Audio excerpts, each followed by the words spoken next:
11. Braves will keep the interleague play rolling come Tuesday in that series Joe mentioned when we head to Sacramento.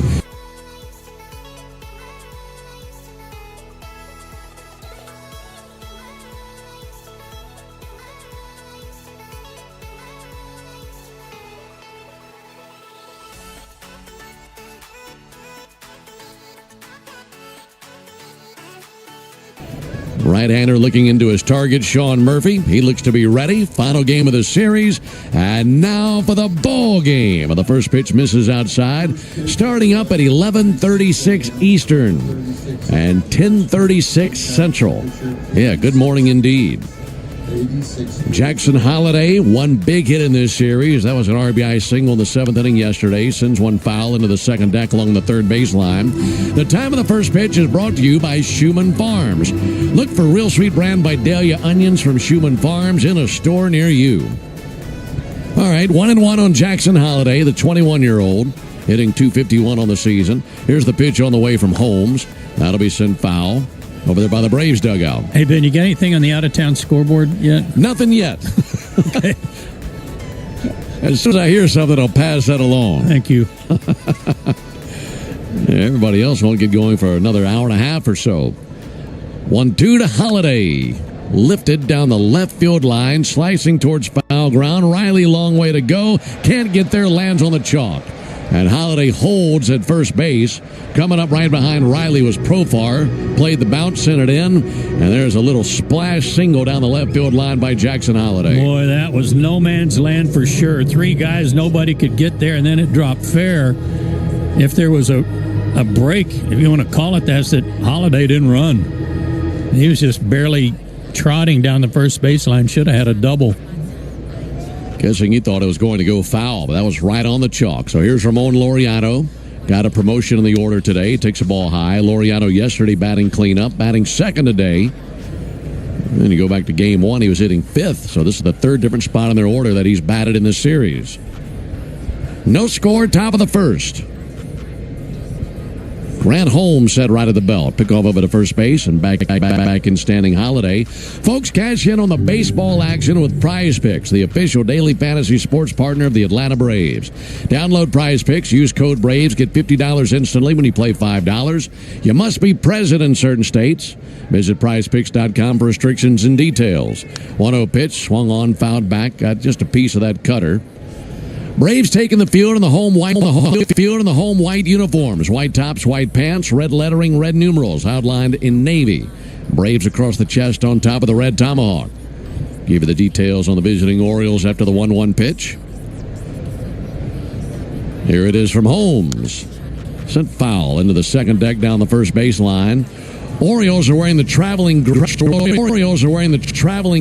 for the first time in this series. They wore black Friday night, orange yesterday, and gray tops, gray pants today with orange lettering, orange numerals outlined in black, and Baltimore across the chest in cursive.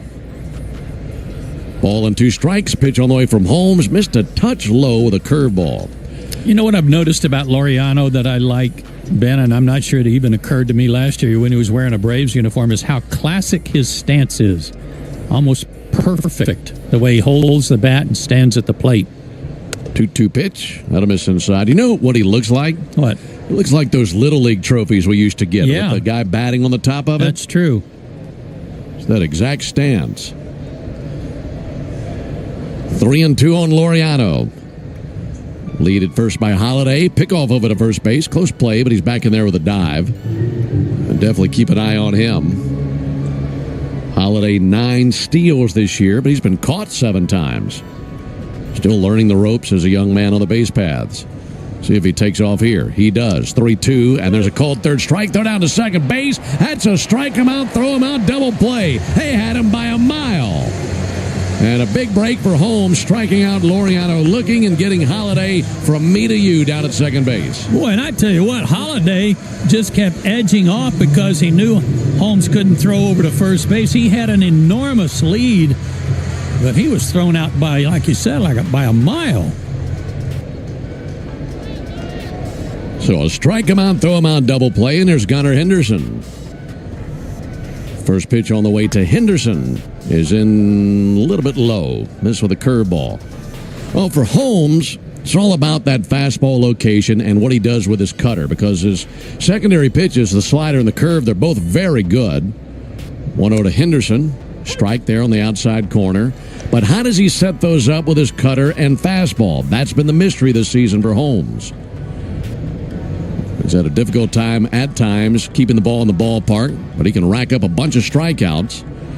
1-1 to Henderson. Sharp ground ball to second. Ozzy's there. He's got it, throws to first base, and Holmes sees the minimum in the top of the first inning. Really good start for him. We head to the bottom of the first inning. Orioles nothing, and the Braves coming up when we come back.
As Profar is going to dig in from the right side.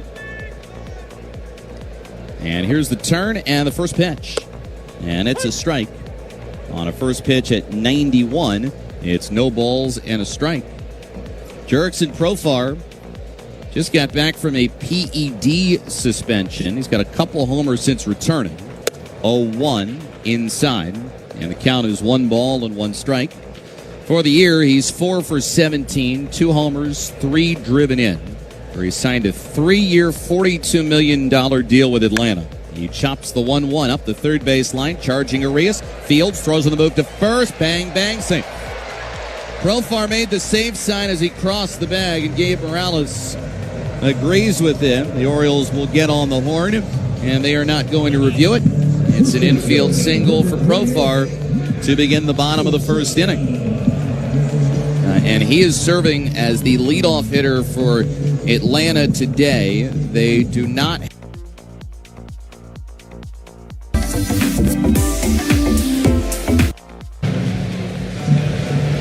So normally when Acuna plays, the 2023 MVP, he is in the top spot in the order. But Jurickson Profar getting that opportunity today. And here is Matt Olson.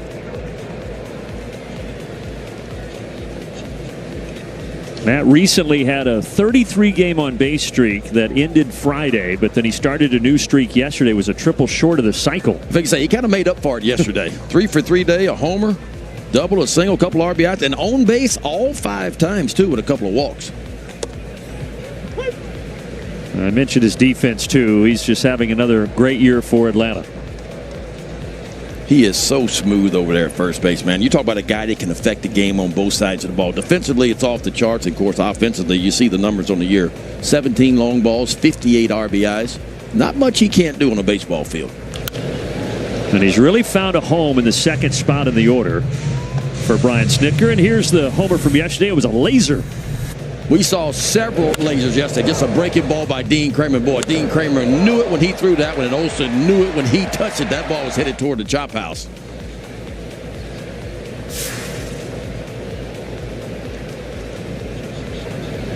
Swing and a miss. Good job by Trevor Rogers. Nasty there to take care of Matt Olson. I tell you, anytime you get a hitter like Matt Olson to kind of turn around and look at you after throwing a pitch like that, that tells you it's a pretty good pitch. Trevor Rogers has been good this year. I mean, the opponent's batting average only 165. Now, that's a sample size. It's only 4 starts and 22 innings, but 3-to-1 strikeout to walk ratio, and he looks like a totally different pitcher this year than what he was last year.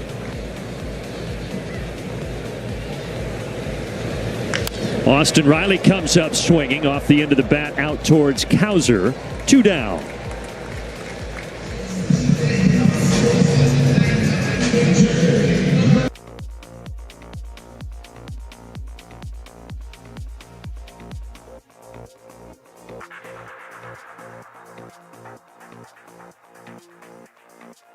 They, as far as the Baltimore front office, probably expecting a lot out of this lefty. They are. And look, and Mike Elias, the general manager for the Orioles, has taken a lot of heat because it hadn't turned out like he wanted to. But there's some people might get ready to apologize because Trevor Rogers looks like the guy they thought they were getting so far this year. Again, it's a sample size, but he's been pitching much better. He's throwing a lot of strike ones, and that was kind of his issue last year.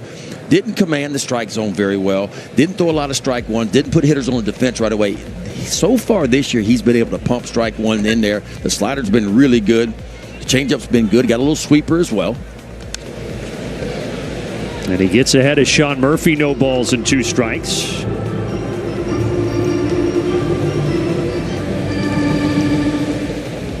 "12 homers for Murphy, 3 of those over his last 5 starts.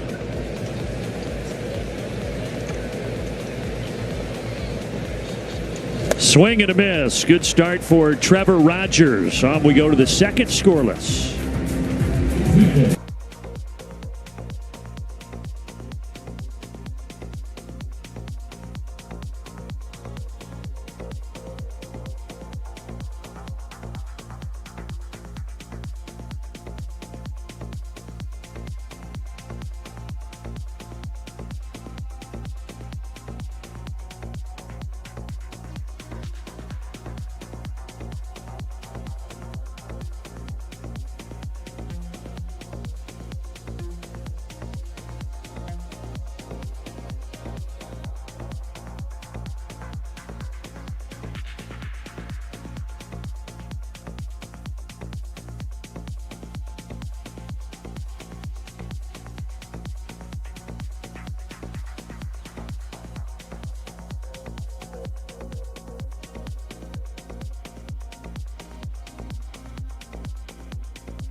involved in the college game. You got to witness that. Had to be a pretty cool moment for you. Yeah, it really was. I mean, not just because LSU won, but it was a great College World Series. Good fan bases showed up, and we saw a no-hitter from Gage Wood and from Arkansas. Of course, LSU wins their 8th national title, the 2nd in 3 years. So that's the 2nd most national titles in college baseball history now. LSU with 8. USC still the leader from many years ago with 12. But, yeah, happy for Jay Johnson. I mean, he wins his 2nd national title in just 4 years at LSU. So it was a heck of a year for the Tigers down in Baton Rouge. Well, you were telling us quite a story, though, before the ball game that, yeah, you were taken number 1 overall in '89 by the Orioles, but you were actually originally drafted by the Atlanta Braves. That's right. Back in 1986, my senior year of high school, and I remember Bobby Cox coming down. He was a GM at the time for the Braves. He said, son, we're going to draft you. And I said, Mr. Cox, I appreciate it, but listen, I want to go to LSU, and I want to play basketball, and I want to play baseball, because I actually went to school on a basketball scholarship. And he said, well, we're still going to draft you. And back then, no matter where they drafted you, they could throw whatever money they wanted to throw at you at the time. And so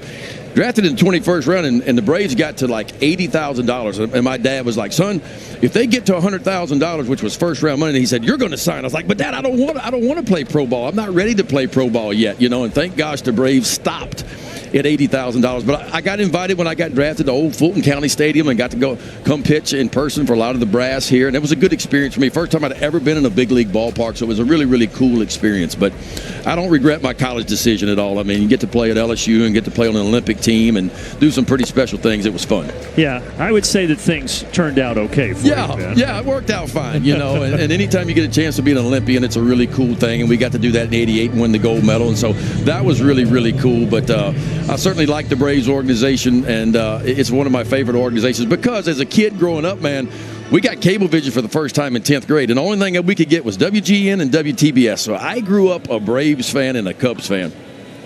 Yeah, I was the same way. You'd watch the afternoon Cubs games on WGN with Harry Carey, and then you get Skip Carey and the crew on the night games. It didn't get any better than that. Like, that was about as best as it was going to get. And you follow the Orioles, obviously calling their games. I do the same for the Braves. And these are two teams right now very similar as far as their overall record is identical, 39-49, but both made the playoffs the last couple of years, both won 100 games 2 seasons ago, and this year they're just trying to find their footing a little bit. Baseball's a funny game, man. Sometimes you just can't figure out certain things, you know, and the Orioles had the most wins in the American League going into this year the last 2 years. Nobody had more wins than the Orioles did, and of course they were picked to be right at the top of the American League East, but bad start. A lot of players got hurt along the way. Tony Mansolino has come in, and look, he's 3 games over 500. So the Orioles are definitely playing better after managerial change. And it wasn't Brandon Hyde's fault, but that's just kind of what happens, right? I mean, when a team has expectations and then all of a sudden they go sideways a little bit, sometimes the manager gets fired. There's a sidearm throw from Ozzie Albies. So you had to strike him out, throw him out in the first, and now here in the second, you get a 4-3 double play behind Grant Holmes. And the Orioles have hit into a lot of double plays this year. That's the 8th most double plays out of anybody in baseball the Orioles have had into. And boy, first inning and now the second inning double plays. So 2 down, nobody on, and Colton Cowser, the milkman. He comes up at Camden Yards, and you hear the crowd go, moo. Yeah.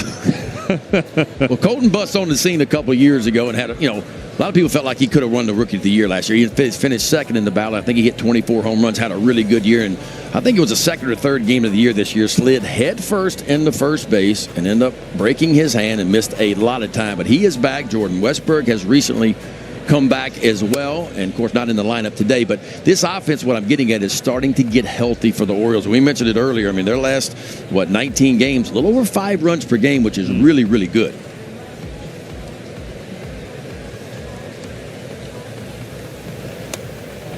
Yeah, it was ultimately 2 months all told that he missed with that broken left thumb. Returned on June 3rd, did Cowser.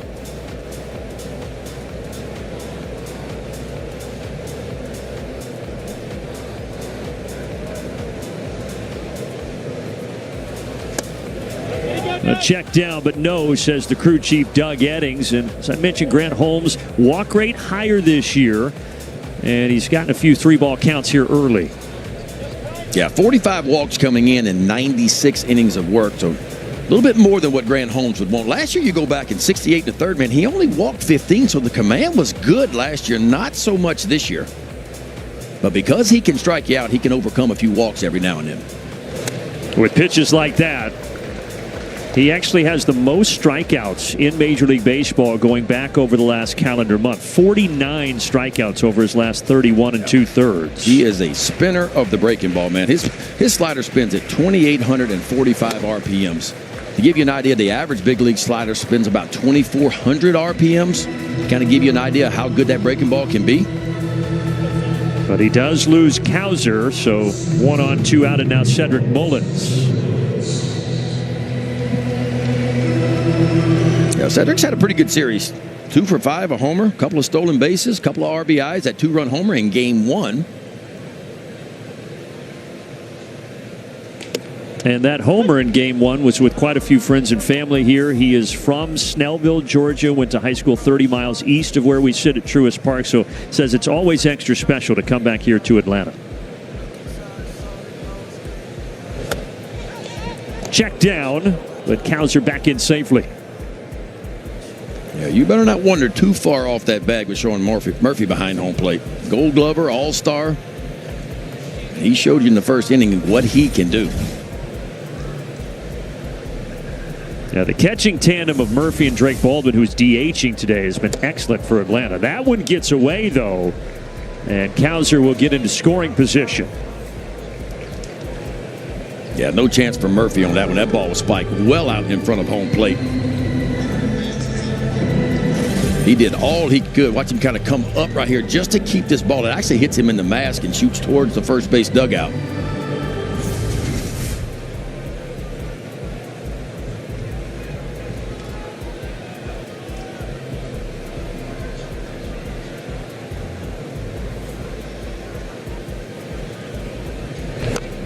Swinging bunt. Murphy another opportunity here, and he makes the most of it. Scoreless through an inning and a half. Ben McDonald, #1 overall pick back in.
Element advisor. And when we caught up with Tony before the game today, he mentioned 2 things he's taken from his father. One, your players can't have a fear of failure. That is the #1 thing. They've got to be willing to be aggressive, not afraid to make mistakes. And then secondly, you've got to give players with more experience, with more service time, a little bit of leash. And that was something he felt like he learned back in 2019, managing the Columbus Clippers and the Cleveland Guardians organization. He had guys like Adam Rosales, Carlos Gonzalez, Cameron Maben. In fact, the AAA team had about twice as much Major League service time as the big league team that year. And so for Tony Mansolino, it's been about trying to adopt some of his father's wisdom, and even he admitted he does come from a crusty baseball lifer. Yeah, and he's thrust into a situation here, Ben, right, that he didn't expect. He didn't go into this season thinking he would be the manager, so to have somebody like his father to rely on.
Should've listened to myself. I'm always trying to second guess these things. Everything I felt, but you just had me tied up in your strings. And maybe it was all in my head, girl, I'm all in my head. But you just made me feel so insecure. All in my head, girl, I'm sick in my head. And I thought you'd be my cure. But you were never what I need. You were never what I need.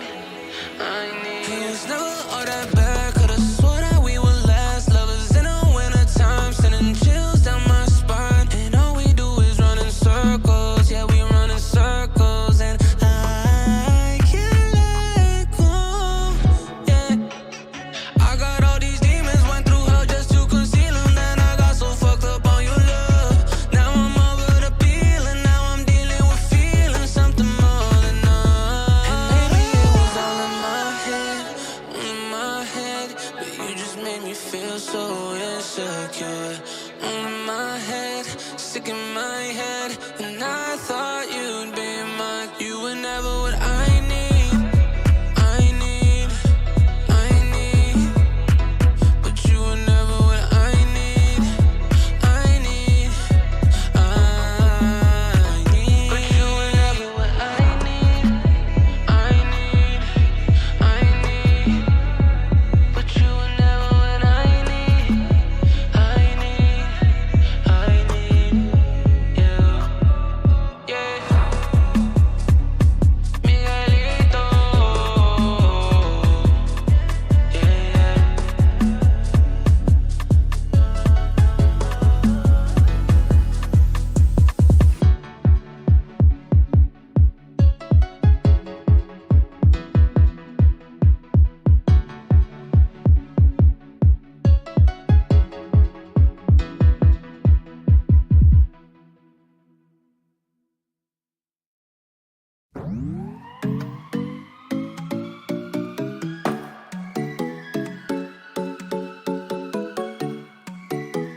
How hard can I throw it?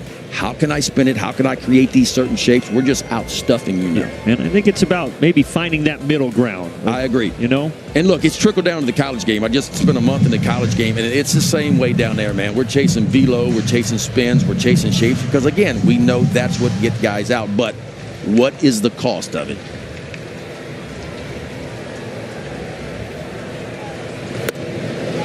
Just a bit low here. 1-2 to Profar.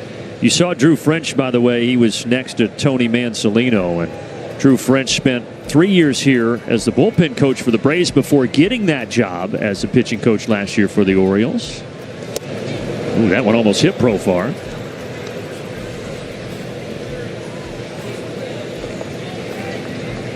But a good opportunity for Drew French. He's only 40. He'll turn 41 here in a couple weeks and very well respected.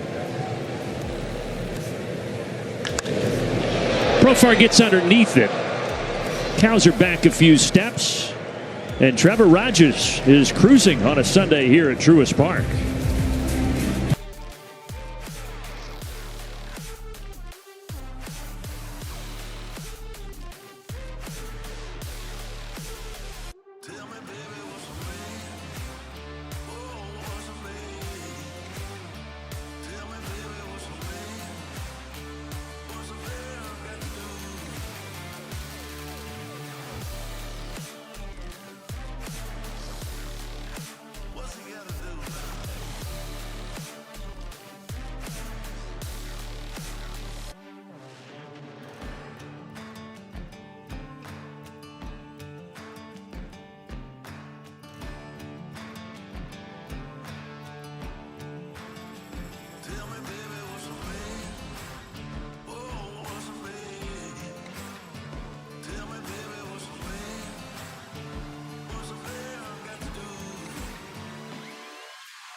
Liked about him this season compared to where he was at a year ago? Yeah, like all young 20-year-olds, 21-year-olds who get to the big leagues, it's not always a super linear progression to success. Sometimes there's some ups and downs. The great thing about Jackson is his maturity and his calmness has kind of allowed him to come out on the other side of the ups and downs. Thanks for your time, Tony. Thank you. All right, Wiley, and over the last few years in Baltimore, you've seen so much young talent, so much success through the draft of guys that have come up and provided a big boost for Baltimore. But both of these teams this year have just been dealt a crazy amount of injuries. For the Braves, it's been more to the pitching staff. For the Orioles, it's really been all over, a lot to the lineup as well. And that's part of the reason that both teams find themselves right now at 10 under 500. Yeah, look, I get it. I mean, injuries are going to happen, and everybody has them at the big league level. And we don't like to use injuries as an excuse. But, dude, when you lose if you're the Braves and you lose 4/5 of your projected rotation, it's tough, right? It's really tough, although they've held it together pretty good. And, of course, the Orioles, when you got 23 or 24 guys on your 40-man roster ends up on the IL this year, that is hard to overcome. It's like every day it's something new for both of these sides. And you've got what they've used 5 catchers this year, a chance that they could use a 6th. These are some of the notable injuries that Tony Mansolino and company have had to deal with. Yeah, Rutschman's the big one right there. You know, Rutschman getting hurt. Of course, Kowser was hurt. Westberg was hurt. Out to the track here off the bat of O'Hearn, one away. But like you said, fans never want to hear about it. Like, yeah, just win. but everybody says it's part of the game. And look, it really is. But that's why you got to have depth in your organization. Because, I mean, we've heard pitching coaches and GMs and managers say it now for 4 or 5 years. You can't have enough pitching, and that is still the case now. Pitching is still the most important thing in this game. It's been since this game was invented. Pitching is the key to victory. To center field, and coming in to grab it, the speedy Eli White. Urias is 0 for 2.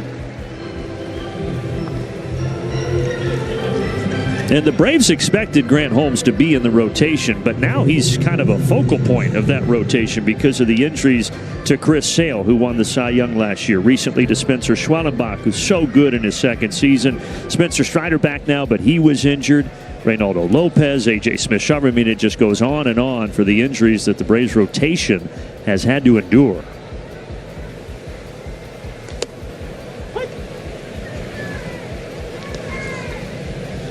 Yeah, look at all of those names. Strider twice. He came back from the UCL, then he injured his hamstring. He's healthy now, but as you said, 4/5 of the rotation on the injured list. Yeah, and you couple that with an offense for the Braves that, you know, has underperformed a little bit. You know, Olsen got off to a bad start. Of course, he's made up for that. He's had a wonderful month of May and June. He's been really, really good. Looks like to me Austin Riley is playing well, starting to hit the ball a little bit. Ronald Acuna Jr. has been really good, obviously, since coming back, too. Swing and a miss. Holmes is settling in, just a 10-pitch inning. Speaking of Matt Olson, he'll be coming up in the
stability.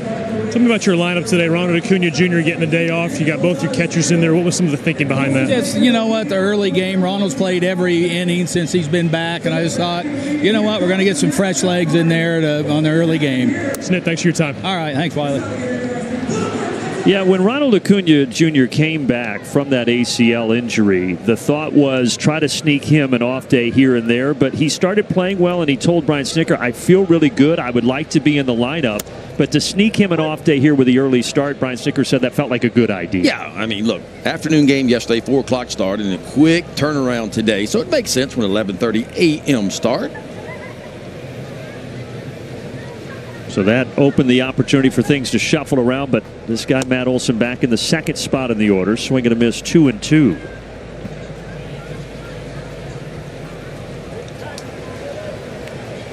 But Acuna was voted an All-Star, and he will be in the Home Run Derby. So the folks in Braves country that are going to get to see him here next week in that All-Star game, very excited for Acuna. I remember coming in here a couple of years ago when Acuna would hit 40-something homers and 70-something stolen bases, and I looked at that guy and said, that is the best player in the game of baseball. Like what he was able, and he shined in that series too against the Orioles. I mean, threw some guys out from right field, hit some home runs, some extra base hits, stole some bases as well. And look, Ronald Acuna Jr. is just can't miss TV when he plays. Like that dude is fun to watch. Yeah. Wiley asked Matt Olson, who just grounded out before the game, can you learn anything from being behind me? He said, honestly, he's just so God-gifted that I don't know that I can learn anything from him. He does things that a lot of players at this level aren't familiar with at all. There's no doubt about that. He's just a different kind of player.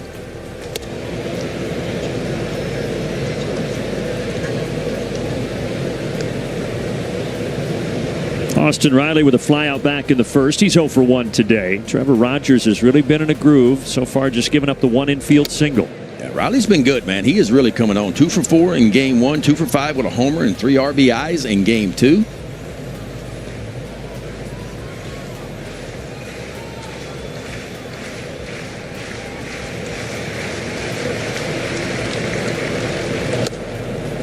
Tell you what's been fun to watch about Austin Riley. I remember seeing him when he first came to the big leagues in Baltimore, and I looked at him from an offensive standpoint and said, yes, he can hit and he is going to hit, but the defense needs some work. But, man, he has worked really hard on his defense, and I tell you what, he's as good as they're coming over at third base now. Like, he has really improved his game. Yeah, the increase in his defense, the effectiveness in that, just tremendous. Look at the National League leaders in hits. Behind Trey Turner is Austin Riley. And Trevor Rogers, who's been living in the strike zone today, does give up his first walk. Yeah, first batter of the game, Profar got a single, and then Trevor Rogers would retire the next 10 in a row before that walk to Austin Riley right there.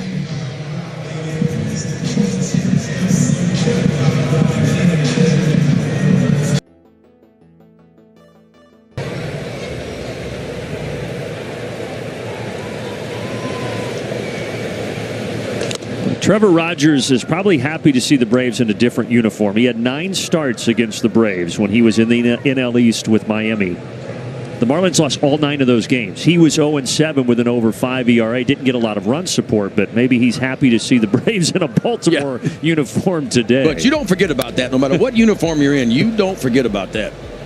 Well, he is looking good right now. A walk, but then a double play, and we are through 4 at Truist Park.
But Fairchild settles under it for the first out.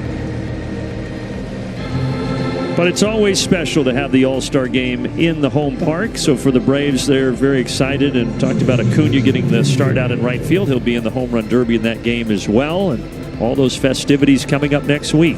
Along with the draft, man, I tell you what, it's hard to believe it's already the All-Star break. We are right there at it. And then you'll have the deadline a couple of weeks after the All-Star break. It'll be interesting to see what both of these two teams do with the trade deadline approaching. Yeah, I mean, look, both of these teams need a run, and they need a run where they win like 8 in a row, you know, or 9 out of 10 or something like that to kind of get back in this thing. You know, the Braves come in, 8 games out of that final wild card spot as we go into play today. The Orioles 7.5 games back of the final wild card spot in the American League. Not easy for either one of these teams. I mean, it's going to take a big run to be able to do it, but the GMs for both of these clubs are going to have some tough decisions to make here in the next couple of weeks. Are you going to be buyers? Are you going to hold pat? Are you going to be sellers? What are you going to do? And I think the play for both of these clubs the next couple of weeks will determine that. Both getting an off day tomorrow and then a couple of series before the All-Star break for both the Braves and the Orioles. And the Orioles are certainly trending in a better direction with the Braves. The Braves have only won 2 of their last 10 games. The Orioles playing a little bit better than that, trying to make a little bit of a run. Ozzie was cheating up the middle, so he will take this off the bat of Kobe Mayo. 2 down.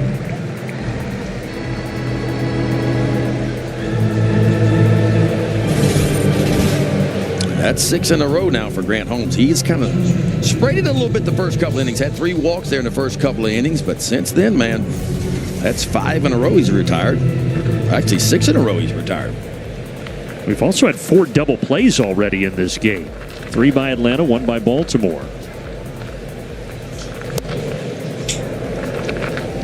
And that's odd for Atlanta. I mean, you look at them coming in, they had the 6th fewest double plays turned this year, but the pitching staff also strikes out a lot of guys. 3rd most strikeouts in Major League Baseball, so you don't have as many opportunities to turn double plays.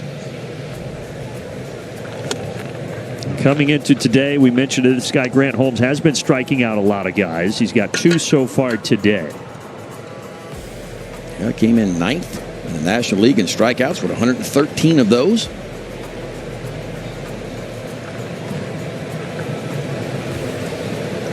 He's looking for the strikeout here of Jacob Stallings. As that pitch dusts through the dirt, 1-2. Wasn't too long ago that Grant Holmes struck out, 15 batters against the Rockies back on June the 15th, so he can certainly strike you out. And he had never struck out more than 9 in any professional appearance before that. So that was a big game for Grant Holmes on June 15th. And then he struck out 10 against the Angels last start. So it's been a big increase in swing and miss for this right-hander. You can see why with the spin rates on those breaking balls. Well above average on both the slider and the curveball.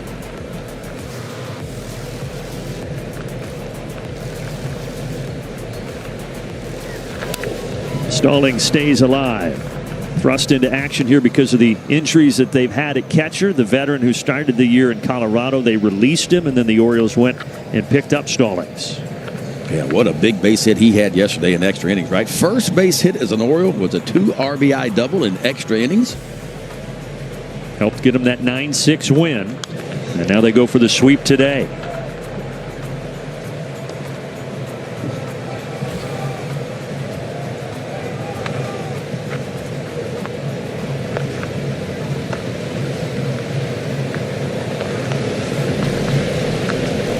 This next pitch puts Holmes over 70 this afternoon.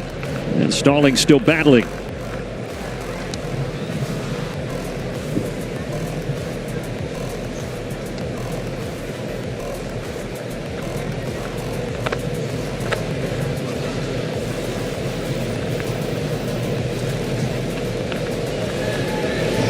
Pitch number 8 of the at-bat. And there will be a 9th.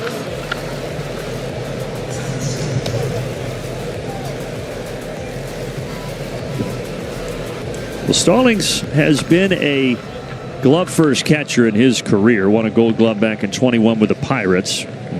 Right now he is trying to keep this top of the 5th alive.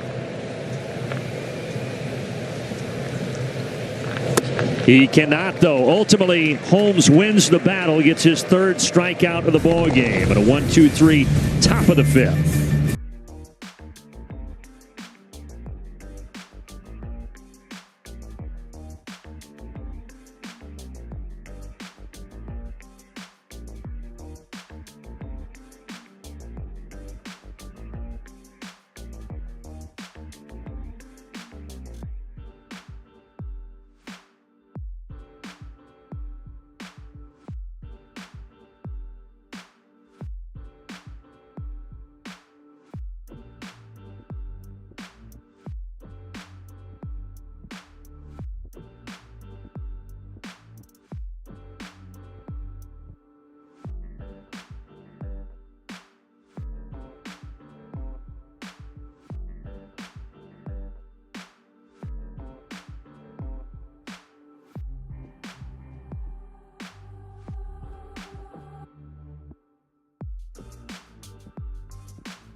To navigate 3 outs in an inning. Trevor Rogers has been much better than that so far today.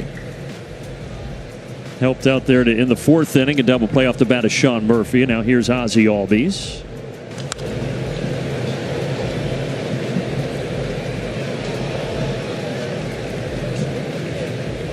Ozzie now the longest tenured Brave in his 9th season. Debuted back in 2017 alongside former Braves A.J. Minter and Max Fried. But both of those guys have since left.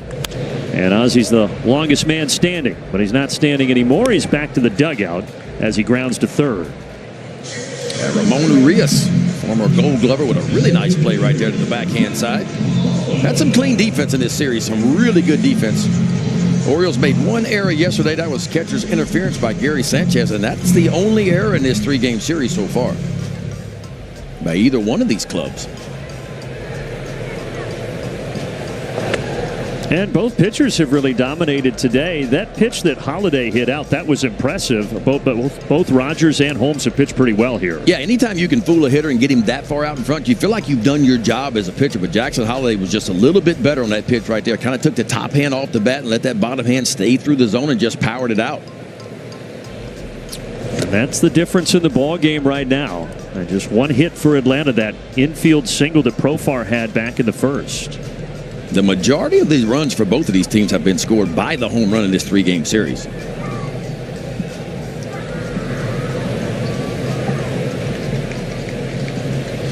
Young rookie catcher Drake Baldwin here for Atlanta. He hit a homer in this series. Yesterday, we had some absolute bombs hit here at Truist Park.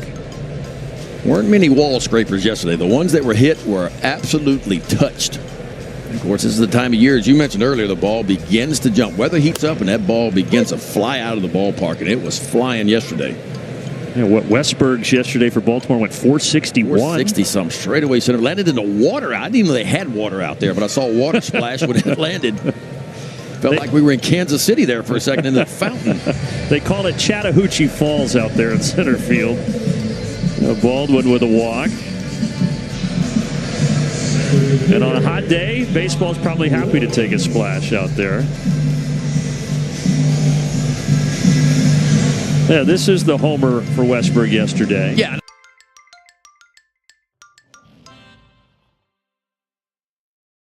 His career, 461 feet. That one went dead center field.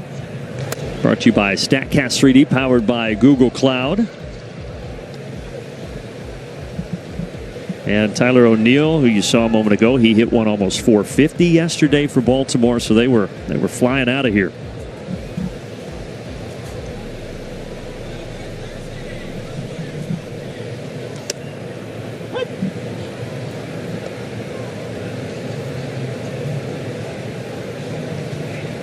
Normally, Michael Harris starts out in center, but Eli White getting the opportunity today. Harris has been struggling a little bit at the plate, and Brian Snitker getting him a few days off here recently.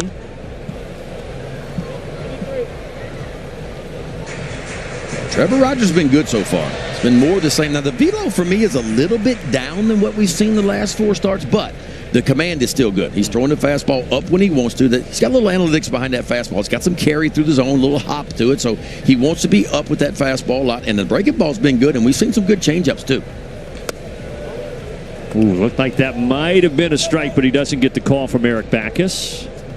Well, you can see where Jacob Stallings, the catcher for the Orioles, kind of rocked to the inside part of the plate, and the ball was all the way. And we talked about that 11-inch miss, right? I mean, the average big league pitcher misses 11 inches. Right there, Trevor Rogers. The ball caught the box, but a lot of umpires, man, if the catcher sets up in and the ball's painted away, you're not going to get that call a lot. But he gets some swing and miss there at the top of the zone, and down goes Eli White. Well, that's where that fastball from Trevor Rogers is going to play the best, right at the top of the zone.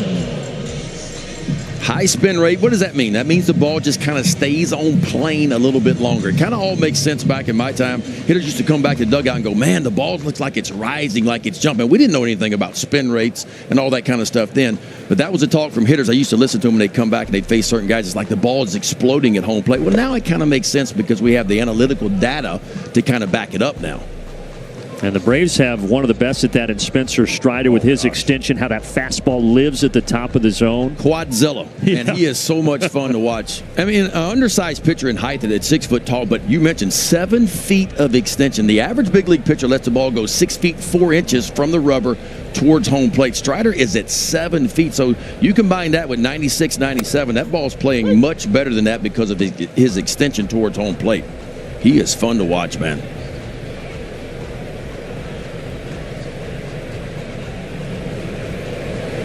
And Rogers has been fun to watch for Baltimore today. He's got a 1-1 count here on Fairchild.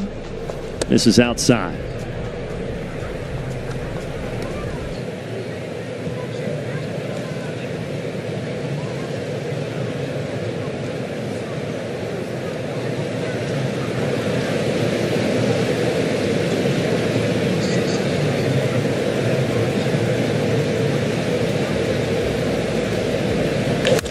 Hard hit, and this gets out to left field. Fairchild with a 2-out single, and Atlanta, for the first time today, has 2 men on. Good for Stuart Fairchild. Not many at-bats at the big league level. Came in with just 45 at-bats. But he found the barrel on that one.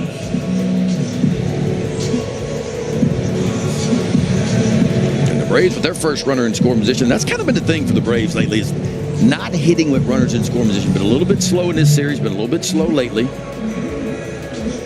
It's one of the reasons, Ben, that they have lost so many close games, 11 and 21 in one-run games this year. And Brian Snitker has said it, a lot of that points to their inability to move runners over and get them in key spots.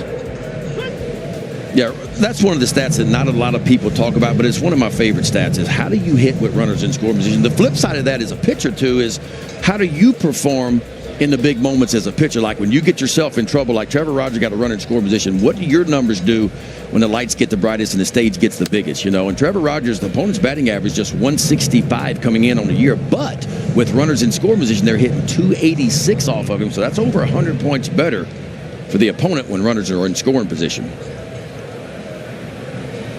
They'll try to buckle down here and get Nick Allen at the bottom of the Atlanta order. Got the call near the outside corner, 1-2. And one of the best fastball velocities of the day, that one 94. And Trevor Rogers will throw that two-seam fastball. It almost looked like a two-seamer, had a little bit of late movement, kind of working a little bit away from Nick Allen. So he'll throw the two-seamer down, the four-seamer up, but it's mostly four-seamers. 94 again, that one busted in on the hands.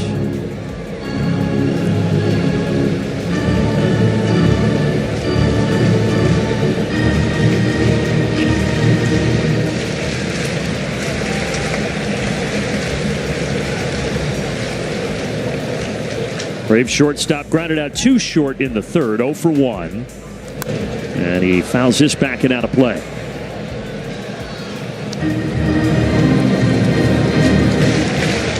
Trevor Rogers' last time out was against the Rangers. He went 5 1/3, gave up 2 earned runs, walked 3, and struck out 5 in 91 pitches.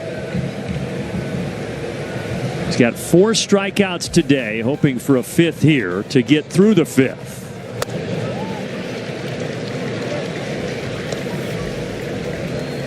Tried to finish in there. I like that. I like when pitchers with 2 strikes finish, because, what are hitters doing with 2 strikes? They're respecting the off-speed pitch, right? You got to try to cover everything. And if you can get a good four-seam fastball to the inside part of the plate with 2 strikes, you'll have a lot of success as a pitcher most of the time. Pretty good at-bat going on by Nick Allen right now, man. He's fought off some tough pitches to extend the at-bat. Yeah, he doesn't hit for pop, but he'll battle up there, that's for sure. He does have a couple of hits in the series.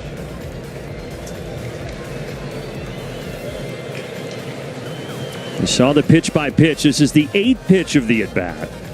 And he gets it by him. The heater. 5 strikeouts for Rogers. And you got Jackson Holliday coming up. He had the homer back in the 3rd.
This ball game, as we go to the 6th, it's 2-0 Baltimore. And the Orioles have hit, what, 6 home runs now in this 3-game series?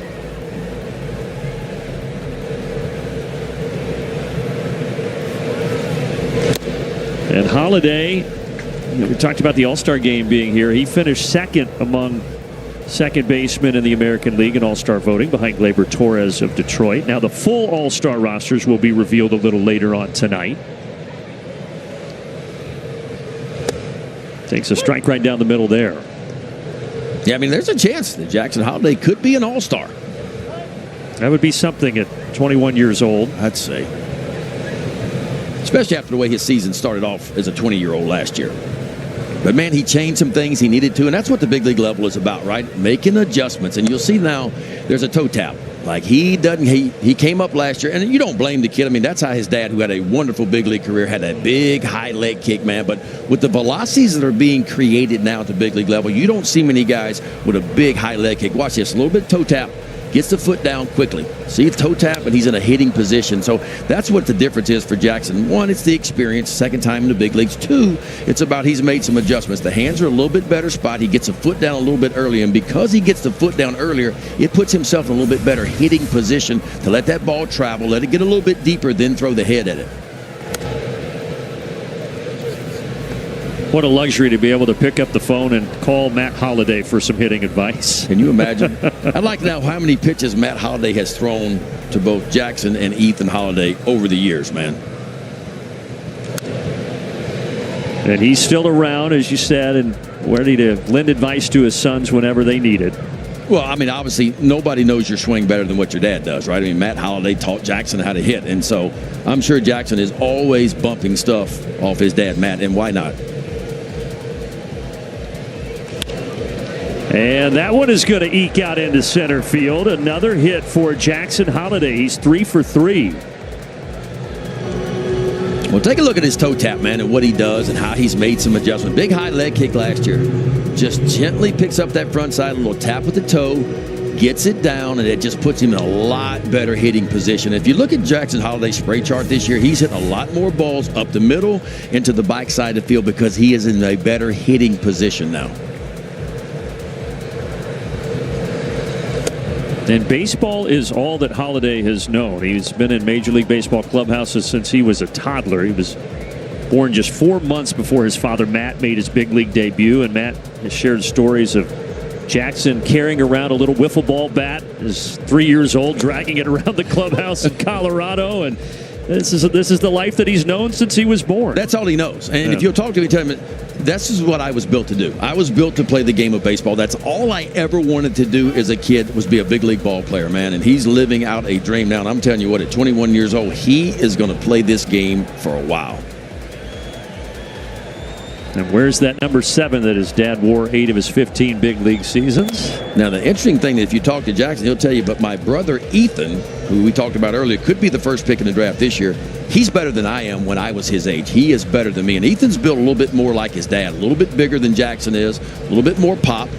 Projects out probably as a third baseman, although he's played shortstop like Jackson his entire youth career. Quite a family. Yeah, Matt Holliday's still only 45 years old. He had an amazing career. He's produced 2 phenom sons. I'm 41. I've never even owned a pet, Ben. What have I done Matt wrong? Holliday looks like he can still hit, dude. I'm just telling you. Whenever I see him, I think this guy can still be swinging the bat. And what a career he had. But you know Dad is proud, man. It's be the first time ever 2 brothers go 1-1 overall if it does happen. Ooh, he comes in and hits Ramon Laureano, and he's shaking that right wrist.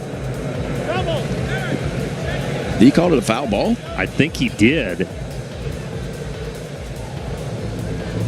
Well, Ramon Laureano appears to be in some pain. Ooh, I don't think that got the bat. I don't think so either. That looked like that hit flush against that right hand. Now, I'll be honest, the sound that it made, it almost sounded like it did, but that did not hit the bat. That's right off the right knuckle. Or it could be the left knuckle.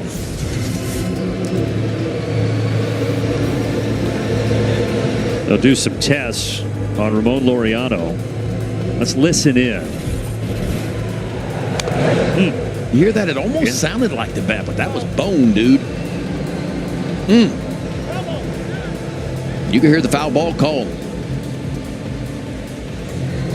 Talked about all the injuries. Gary Sanchez, catcher, just got injured yesterday with the knee. Orioles fans have to be thinking, really, is this going to happen again here? I mean, it's getting, if you're an Oriole fan, man, you just hold your breath every game. The way guys feel like the Orioles get one back, they lose two. They get two back, they lose another one. You know, it's been a wild year. And Laureano certainly has been one of the surprise bright spots. They're just making sure that he's okay here in the 6th inning. Yeah, I mean, you could almost make the case. The Orioles are going to challenge that, it sounds like, but you could almost make the case that Ramon Laureano, most valuable player for the Orioles this year. That's how good he's been. And that's saying something. They do ultimately rule that it was a hit by pitch, not a foul ball. So you got Holiday to second and Laureano to first.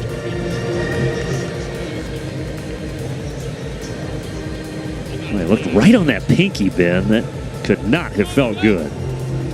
Well, and Snit was talking about this when we met with him in his office about how the velocities are so big now that you got to kind of cheat to get going. And as a hitter, sometimes the ball comes up and then you've already started your swing and you're exposing yourself, leaving your hands out in front. But as hard as guys are throwing now, the average big league fastball right at 94 miles per hour, you got to get your foot down and you got to go, man. To short, and Nick Allen will throw on to first. So they are able to get two in scoring position, are the Baltimore Orioles.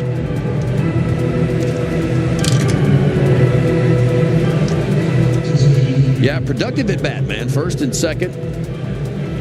Nobody out. Just a routine ground ball to push runners to second, third. Now the Orioles can score a run without a base hit. Atlanta will be forced to bring the infield in. So it's up to Ryan O'Hearn to drive a ball deep enough.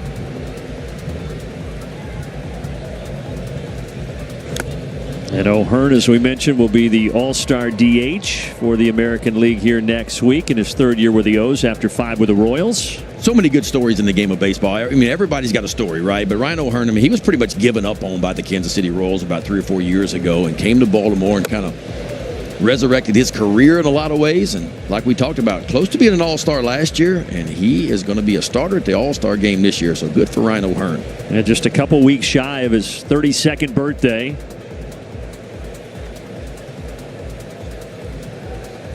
1-2, Holmes able to get that by him. That looked like the cutter of Holmes right there. That's a pitch he uses about 13% of the time, but he located that one perfectly up and in the left-handed swinging O'Hearn. Now can he finish him? That's what he needs is a big strikeout. And he gets that strikeout. And O'Hearn back to the dugout, 2 away. We talked about pitchers that can find a way and elevate their game, and that's elevating your game right there in a big moment. Second and third and 1 out, and he just bends that slider in there, down and in, and just underneath the bat of Ryan O'Hearn for another strikeout and the second out of the inning. Yeah, opponent's batting average .213 off Holmes, which is outstanding, but when he gets runners in scoring position, how about 153? It actually goes down. That's so kind of the opposite of what you said with Trevor Rogers. Right. And that's what I like to see from the pitchers, right? Can you elevate your game in those big moments? Can you grab a different gear to get off the field and put a 0 on the scoreboard? He's got Ramon Urias up there now, who's grounded into a double play, and then he had a fly out in the 4th. Orioles 1 for 5 today, runners in scoring position. Came in the first 2 games 5 for 15 with runners in scoring position.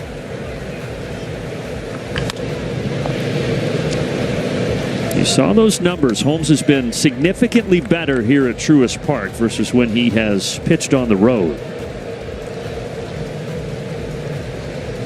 And you mentioned earlier the Braves struggling runners in scoring position. That's what's kind of turned the offense around for the Orioles. Their last 19 games, they're hitting .333 with runners in scoring position, and that's why the offense has ticked up a little bit. But not here. Grant Holmes freezes Urias and gets 2 big strikeouts to end the top of the 6th. And now the Braves have the top of the order.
signed the 3-year, $42 million deal with the Braves this past offseason and then was suspended for taking a banned substance. 80 games returned just earlier this week, and you can see the difference in numbers he put up a year ago. So that's obviously brought about some questions about last season. But when Profar addressed the media for the first time, he really focused on how he felt like he put his teammates in a bad spot. It's no secret the Braves have had one of the worst left field productive seasons thus far for any team, and that was supposed to be Profar's spot. But he did also mention he felt like the fans could do whatever they want. If they wanted to boo him, they've earned that, or he's given them that right to. Yeah, I think he handled the press conference about as well as you could have in a very tough situation, and he did not try to make excuses. He said, I messed up, as he gets a little blue base hit here, whether I knowingly or unknowingly took it. He said, I made a mistake. I let my team down. I let the fans down. And he said, I'm hoping to prove with my play on the field, that I should be in this lineup. I like that. I mean, apologize to, because you're right. Look, when you come to a team and you get a contract like that, I'm counting on you. I'm counting on you to do the smart thing, right? We are all counting on you. And I like the fact that he apologized to his teammates because he knew that he put his teammates in a bad spot, and he put this fan base with the Braves in a bad spot as well. And so he owned up to it, which is a good thing. Well, they went out west to start the year. You mentioned earlier, Braves started 0-7, and he got hit with that suspension right in the middle of that 0-7 stretch, and it was kind of just from the gate, out of the gate this year, the Braves were thinking, man, what else could go wrong? Yeah, just a gut punch, man. Dude that had a tremendous year last year with the Padres, was an all-star. And as Wiley said, he parlayed that into the 3-year, $42 million deal here with Atlanta. But the left fielders, when he was not out there, the ranks were not good. Braves had Alex Verdugo. They released him. He was getting a majority of the reps out there, but now increased production with Profar back in the lineup.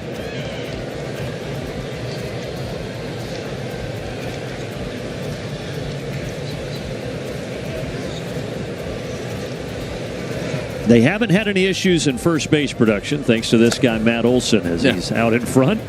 Not for a lot of years. Yeah, before him, of course, Freddie Freeman.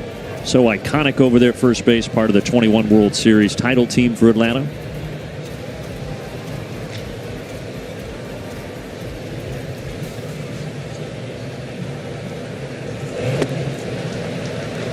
Yeah, I remember when all that happened, and from the outside, kind of looking into the Braves, when Freddie Freeman wasn't signed back here, I was like, oh my gosh. But then they go back and they get Olson, and I tell you what, Matt Olson has been really, really good over there at first base. On both sides of the ball. That's what I love about him, man. He is a heck of a defender over at first. And I think that's the part of the game that nationwide goes a little unnoticed. He was so good offensively in 23 when the Braves put up big numbers. He set the franchise mark in homers and runs driven in a couple of years ago. But his defense is about as good as it gets over there. He is so smooth. And he's a big guy, too. Long leverage, man, but he moves around good. Got a good feel for the ball. Wiley, you've got more on Matt Olson? Well, Snitz mentioned it a couple times this year. He feels like he could put Matt Olson out at shortstop and he'd do a fine job. Now, Matt has played first base since his freshman year of high school, but that was more because there was an incumbent senior at third on his Parkview team back when he was 14. But, again, Snitz feels like he can play short. Yeah, everybody thinks about first base when they think about guys that are just big slugs over there. Just catch the ball, put your foot on the bag. But it's way more to it than that, man. Cutoffs, relays, turning a double play, all those things matter. He strikes out here, though. Trevor Rogers with a half dozen Ks here today. Well, spin them if you got them. And I'm telling you what, Trevor Rogers is spinning that breaking ball. He's getting ahead with the fastball, but he has been finishing with this pitch right here. And that's a really good slider. A little bit out in front is Olson. The ball goes right to the outside part of the plate. Big time pitch. That's twice he has gotten Olson today swinging.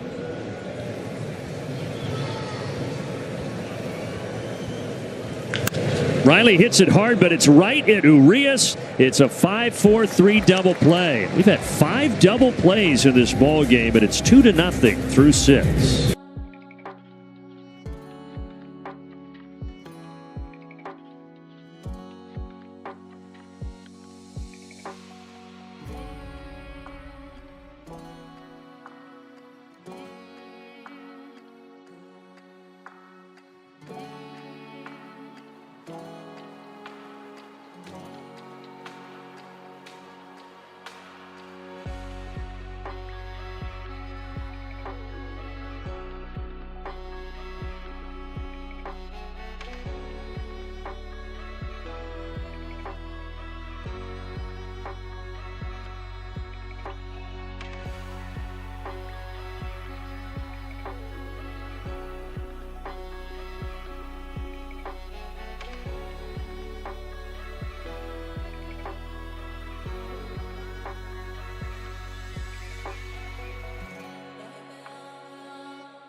few days ago, they had a woman out there who started to run, and you could tell right away she was really fast, and she just blew past the freeze. Turns out she's a local cop, former sprinter, and so the freeze was defeated Former a few track days ago. person. She told us in high school when we met her today. Yeah.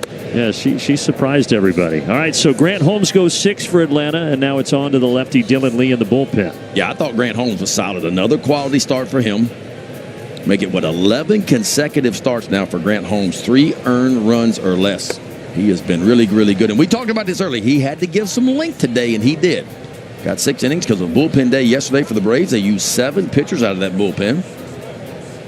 But all in all, Brian Snicker told us the bullpen is in pretty good shape. Certainly Aaron Bummer is down. He threw almost 50 pitches yesterday and started that game for Atlanta. Yeah, Dylan Lee threw, game 1 right behind Spencer Strider, an inning and 2/3. A perfect baseball for him. 3-pitch mix. That pitch right there is the bread and butter, is that slider, though.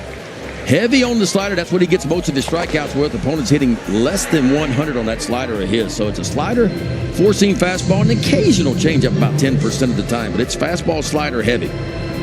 When that slider is on, it's about as good as there is in the game. Yeah, you look at the swing and miss on it, man. Up to 42% swing and miss. Again, big league average on a slider is about a 30% swing and miss to kind of give you an idea.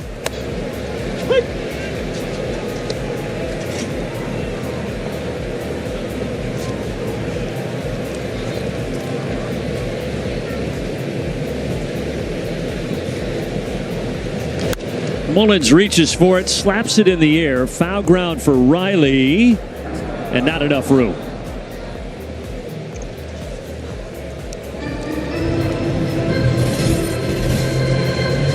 Just ran out of room right there, right into the net. He only likes to use the net like that when he's catching the fish back home in Mississippi. Outside of that, he doesn't want to get tangled in it. I can relate. I like to wet a line every now and then. Matt Olson's got it. Lee will have to hustle here. And they get it done. Well executed. 3-1 in your scorebook. And Matt Olson is so smooth over there. Backhand side. And when you catch the ball, it's like a quarterback leading a receiver, right? You got to get it to the pitcher, but you want to get it out. Not where he is, but where he is going to be. You want to kind of lead him a little bit. Watch Matt Olson here. Backhand side, just a little underhand toss right out in front of the pitcher.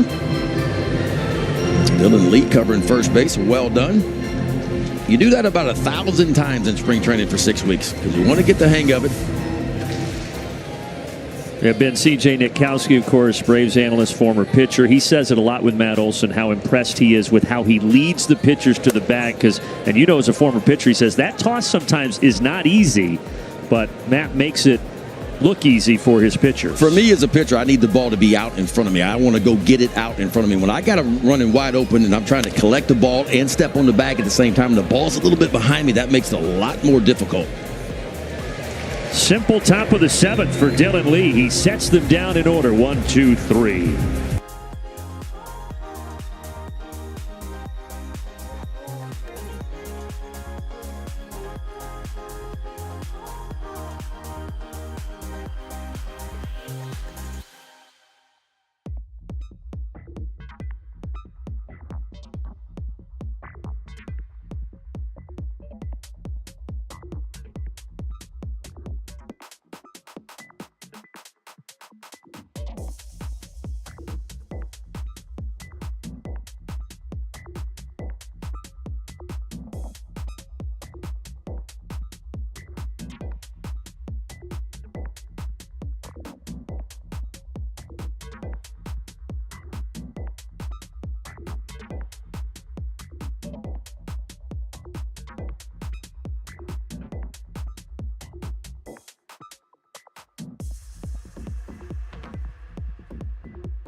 arm warmed up. I was going to say, I didn't even pitch and oh, you got that one down to the I'm lower trying to get level. down to the lower level.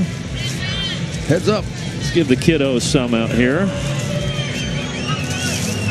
I love that they line up. This is one of my favorite things every day here. And today, they get to catch him from Ben McDonald. CJ's perfected this, so you got a lot of pressure here today, Ben. I think they go further if you get them a little side. Yeah, you got to go side. Flick them out there. Problem is, you don't want to deck anybody. I've done that before. The good news is they're all looking. All right. Good job, guys. Thank you. That's fun. Trevor Rogers is having some fun out there. He has the Braves scoreless through 6. Yeah, he has been really, really good. Since that leadoff single by Profar to start the game, he has just faced 2 over the minimum since then.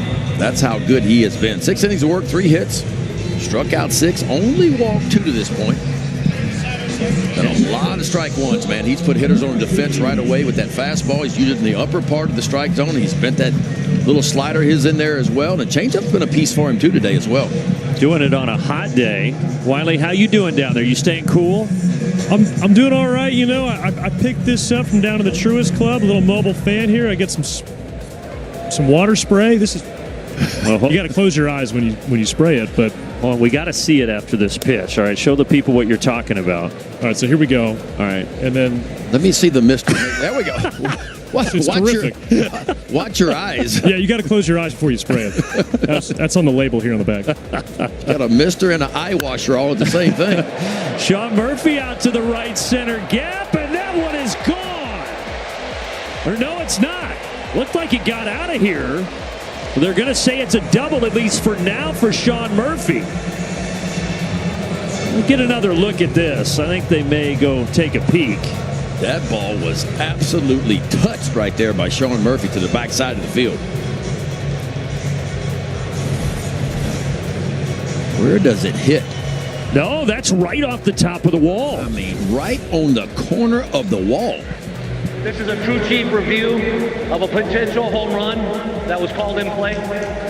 The way that shot back, Ben, and the way we have the angle up here in the booth, I thought for sure that went out, hit something, and came flying back in, but that looks like a double. I mean, if that ball is a half inch further, hits on top of the wall, and it clearly is the 13th home run of the year for Murphy. Sean can't believe it. He thought he got it. Well, off the bat, man, it looked like he got it. It sounded good again. Take a look at it right here and where it hits. In play, runners on second base. Well, that's the first time we've seen that since I've been covering games here the last 3 years, that it hits right there and comes flying back in. Right in the crease, man. Sean's been swinging a hot bat. 3 homers in last 5 starts and almost had another one there. Well, regardless, good start for the Braves here in the bottom of the 7th. Leadoff double. Now Ozzie Albies comes up hacking. Right field, Laureano backing up and taking it. And Murphy will advance 90 feet.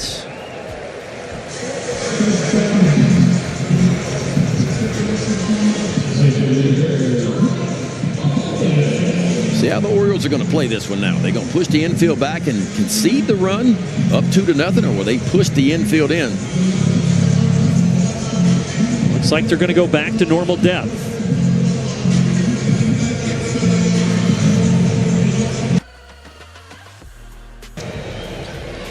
You got the rookie catcher who is DHing today, and Drake Baldwin at the plate.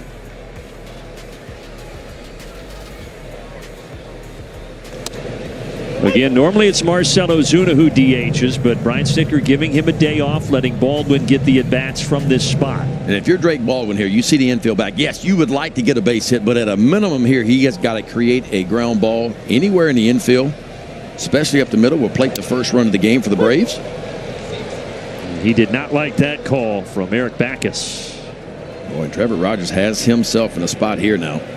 0-2 with a chance for a big strikeout, and that's what, if you're Trevor Rogers, that's what you're looking for here.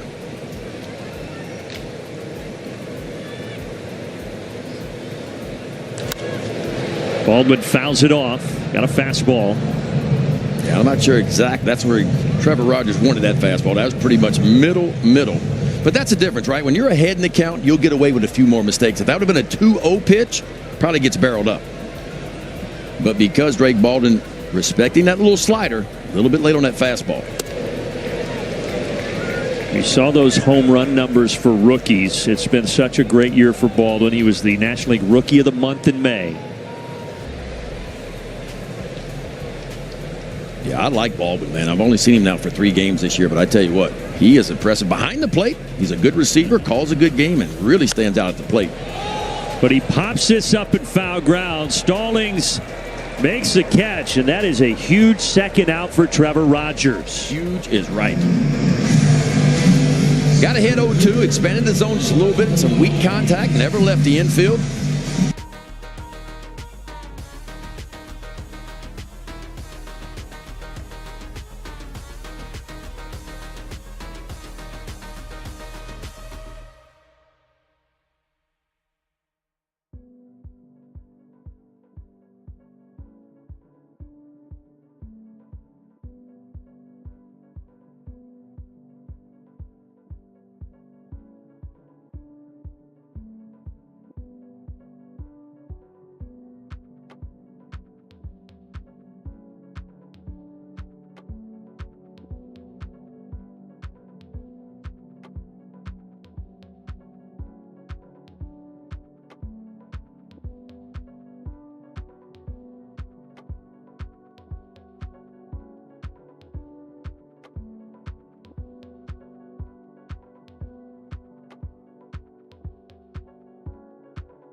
Is out Michael Harris.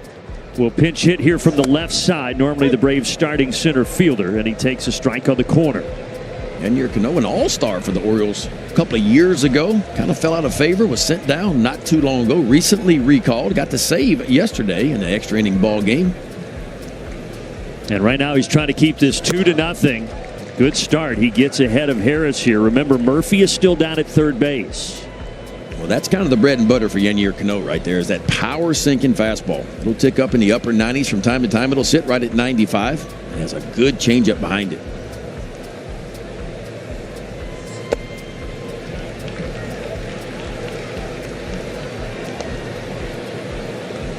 It has been, as I noted earlier, a bit of a slow season offensively for Michael Harris. Still tremendous defense out in center field when he's in the lineup.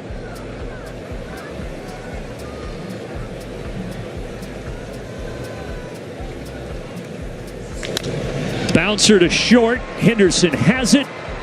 And the Orioles keep the Braves scoreless through 7.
Now, we talk a lot about exit velocity and hit it hard off the bat, but sometimes it's just as important to hit it where they ain't, man.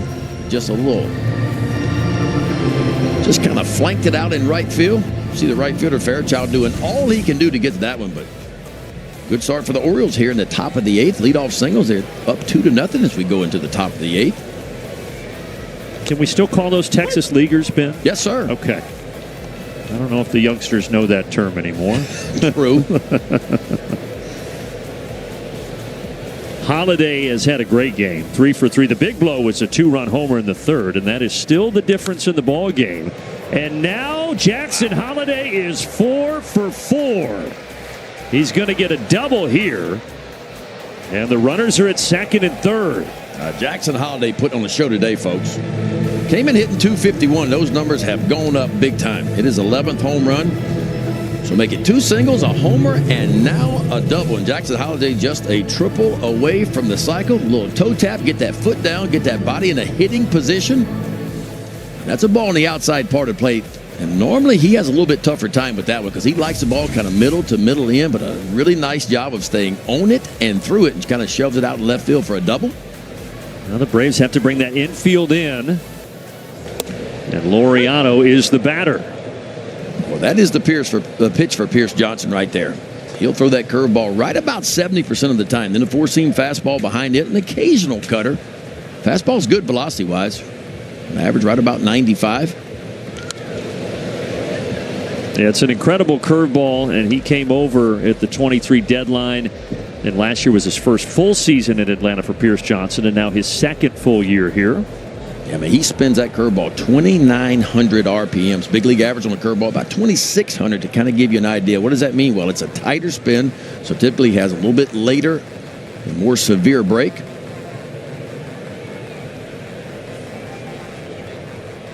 And he's pitching to his former teammate here in Ramon Laureano. Goes with a fastball that time up. Yeah, it feels like that was kind of show just to kind of change the eye level a little bit and get back to what he does best. And what Pierce Johnson does the best is spin that breaking ball. And he needs to strike out in a big way. Infield kind of pushed in. They'll try to cut the run off at home plate. But Pierce Johnson hunting a strikeout right here.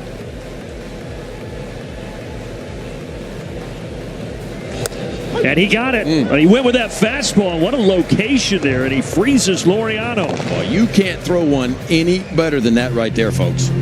Sean Murphy just kind of gently rocked to the outside part of the plate, and watch the location on this four-seam fastball. That's what you call dotting the I on the outside part of the plate. Well done by Pierce Johnson in a big moment.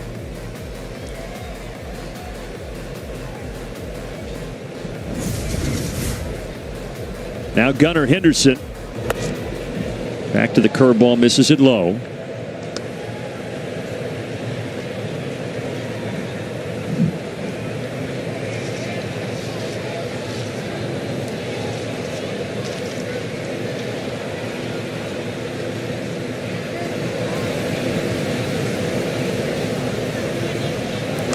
And Henderson, as you mentioned, from Alabama, born about 150 miles southwest of here at Truist Park. So this is as close to a home series as there is for Gunnar Henderson.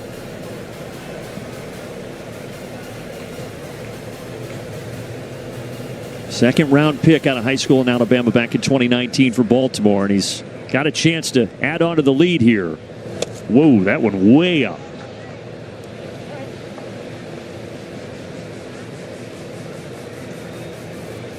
Yeah, Gunnar Henderson had committed to the University of Auburn out of high school, but then the Orioles drafted him, as you mentioned, first pick of the second round. And overpaid him by a lot. Got him in uniform and a really good decision. Orioles got Adley Rutschman in the first round that year and Gunnar Henderson in the second round. Unbelievable success in the draft there for a few years for Baltimore. Ground ball. Ozzie Albies gets to it, and so they will not score. You got a slow runner over there in Stallings at third. Yeah, I think if Stallings had that one to do over again, he'd be off on contact. Because Albies had the reins to the glove side going toward first base right there. It would have been really tough for him to stop, pivot, turn all the way around and get the ball to home plate. Now they will intentionally walk the All-Star Ryan O'Hearn and load the bases and bring up Urias.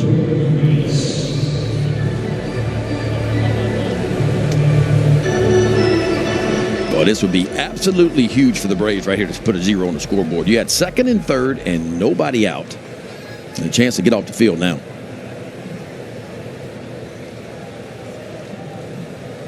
Urias 0 for 3 today.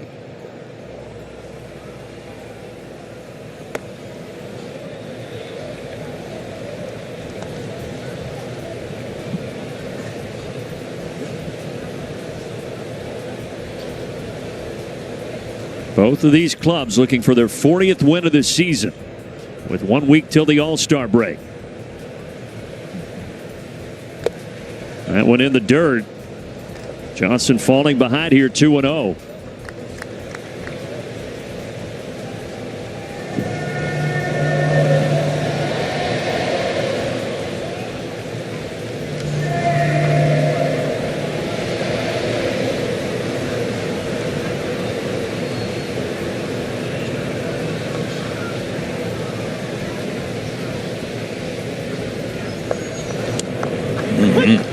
He needed to land that one, and he did.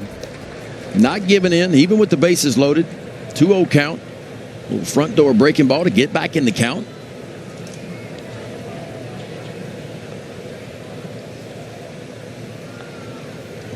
And now an important 2-1 pitch, and he gets it to 2-2. Oh, and he is leaning on that breaking ball, isn't he?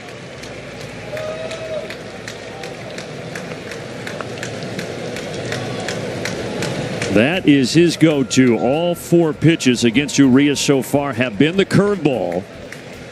2 down, 2-2 pitch in a 2-0 ball game. And back to it outside, full count. Runners will be off and moving here. Ball gets in the gap. You could very well see Ryan O'Hearn score all the way from first base.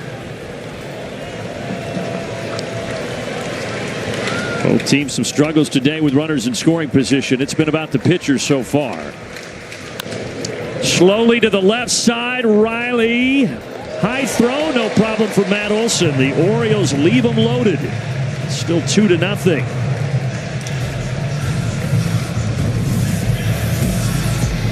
Riley able to get it done.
you're Yandy or Cano, this is the guy you want to collect and get the out right here. Get Fairchild out. That way you can face Acuna with nobody on.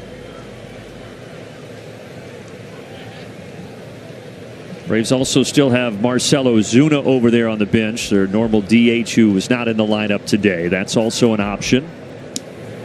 Fairchild trying to bunt. Cano, no play.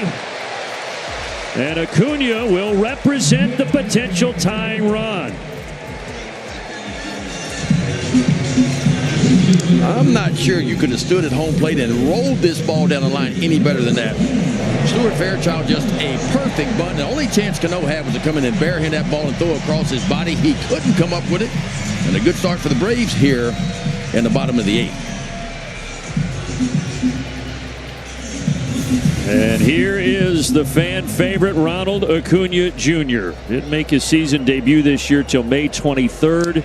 You saw it a couple of moments ago, but hit a homer on the first pitch he saw. Here on the first pitch, he grounds out to short. That is a gigantic out for Cano. Yeah, and Acuna, I tell you what, he got off to that tremendous start, and the numbers are still really, really good. But the last 10 games now, he is 5 for 33 the last 10 games. So starting to slow down a little bit. Yeah, and Baltimore's had his number in this series, and that continues right there. Now, that does move Fairchild to second. Top of the order now in Profar.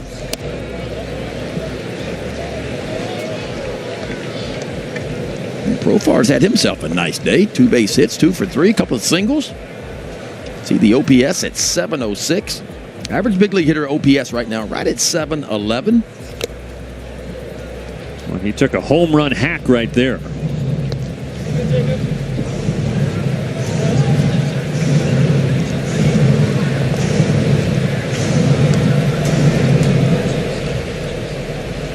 He did hit homers in his first 2 games here at Truist Park. This is his 5th game back from that 80-game suspension.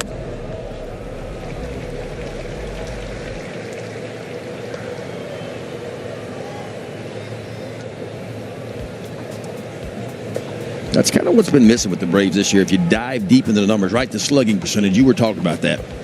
Normally really, really good. I mean, you go back and look at this Braves offense. It was number 1 in baseball back in 2023, right? Number 1, and it fell to 15th last year, and now 24th this year. Those are the home runs that you're talking about from Profar since his return.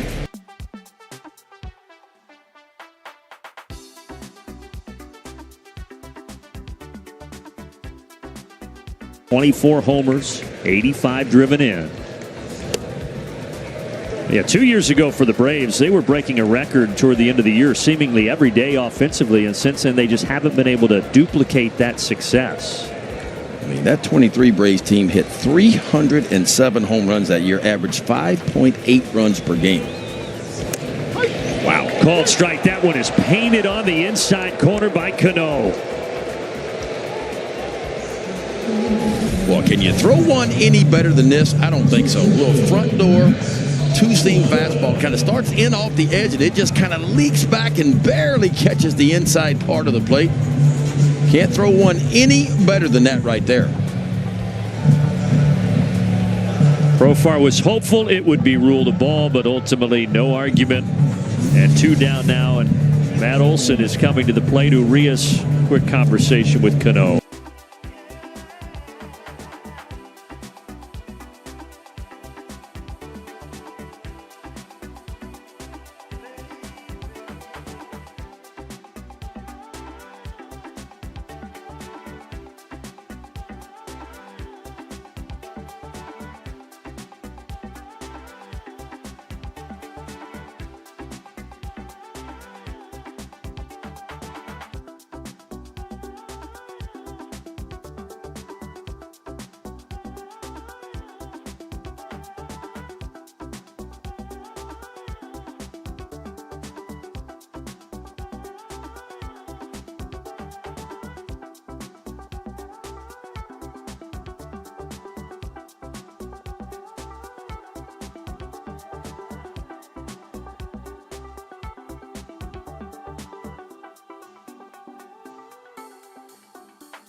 Fastball is going to average 97. Pretty much all sinking type fastballs and a really good slider behind it. Making his 39th appearance of the year. See, the ERA a shade above 4. This 31 in the third. He is struck out at 38, though. He can do that. Opponents hitting just 224 off the left-hander, Soto. And these two guys have squared off a fair amount. Soto used to be in the division of the Braves in the East with Philadelphia on the National League side. Olsen is 1 for 8. That one hit a double when he has faced Soto.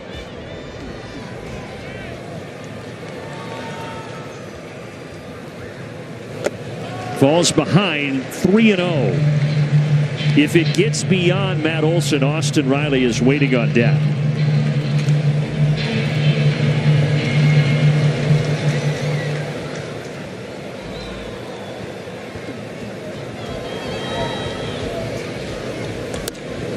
.97 right at the knees.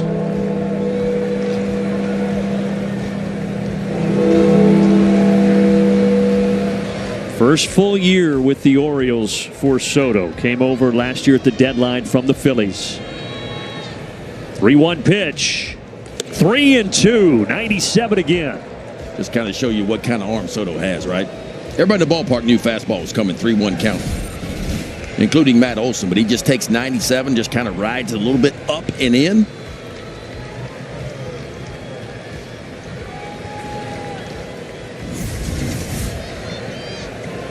And now the showdown pitch as the Orioles try to keep the Braves scoreless here in the 8th. And Olsen fouls it off.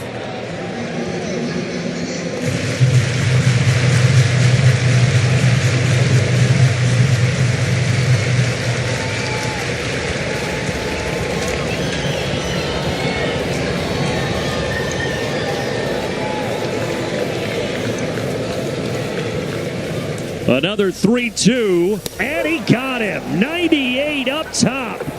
Huge strikeout for Soto. Turn it up, Mr. Soto, huh? Boy, watch this. He just steps on 98 right to the top of the zone to get the...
threw 16 pitches last night, making his 36th appearance of the year. 9 for 13 in save opportunities. The ERA a little bit higher than he would like.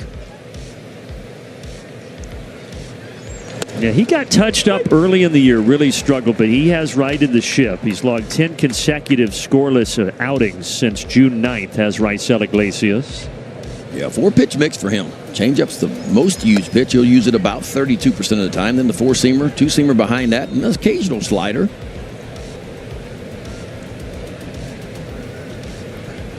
Brian Snitker, after his struggles, did not commit to him in the closer roles. You've been seeing him in spots like this, and he does strike out Cowser to start the ninth. Defensive changes. Williams is in at short, and Acuna stays in the game out in right field, replacing Fairchild.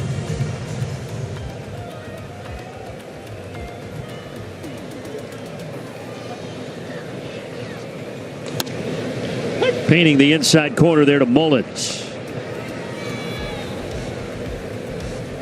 That's what I remember about Raisel Iglesias with the Angels. Really good fastball command. Sometimes the velocity doesn't overwhelm you as a closer, because a lot of times on the back end of a bullpen you'll see upper 90s fastballs, but he commands his fastball. Then he can use the changeup, the breaking ball behind that as well. Now that changeup, when he's locating that fastball, mixing in that changeup, he can be devastating to opposing hitters. And what he does well is he shoves that fastball inside to hitters to kind of speed that bat up like that right there. So he gets you thinking about getting your foot down and being quick. Well, that just makes the changeup that much better. Speed the bat up and get to that really good pitch, that changeup. There's a perfect example of it right there. Fastball up and in, then a little changeup down and away for weak contact. I mean, that's just pitching right there. Well done. He gets Mullins 2 away here at the top of the ninth.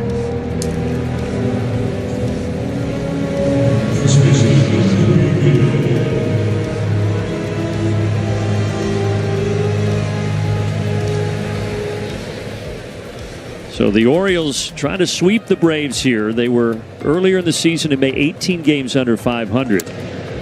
If they can win here today, they'll be at 40 and 49 and moving in the right direction. Meanwhile, if the Braves lose this ball game, they'll be 11 games under 500 for the first time since 2017. It's been a while.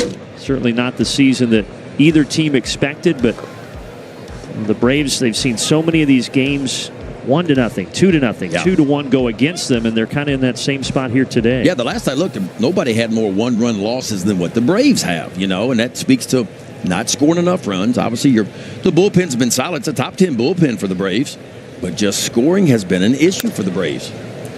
And the same story here today. And give credit to Trevor Rogers and that Baltimore bullpen. They've pitched very well against Atlanta. Yeah, a lot of times it comes down with runners in scoring position. If you look at this 3-game series, the Braves are 3 for 23 with runners in scoring position. Well, they're going to have to improve that number in the bottom of the ninth. It'll be 3-4-5, starting with Austin Riley for the Atlanta Braves if they hope to.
6th appearance of the year. ERA solid, 3.15. Look at the strikeouts. 45 of those in just 34 and a third. Picked up a new pitch this offseason, that split finger fastball, and it has become a real weapon for him. But it's a big arm. Fastball is going to average at 98. That slider you'll see right there. And that split finger fastball, he's using it 14% of the time. But how about the opponent's batting average? 0.80 against that pitch. Hasn't thrown in this series. He's coming off a fantastic June where he did not give up an earned run over 13 innings. We asked Tony Mansolino because a lot of people felt like that Sir Anthony Dominguez would close the game in extra innings yesterday, but said he had a little bit of a tight back, set him out. He hadn't pitched in 5 days, but appears to be ready to go. We're going to find out. Leaves that one up high here to Riley. 2 balls, 1 strike.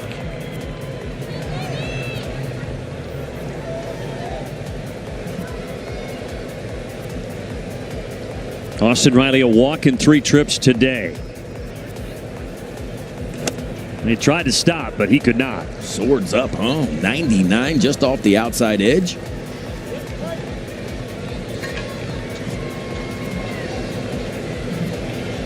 And just like Gregory Soto came over from the Philadelphia Phillies, one a hard-throwing lefty, and this guy a hard-throwing righty. And he gets him. What a sequence there to finish off Riley, 1 away.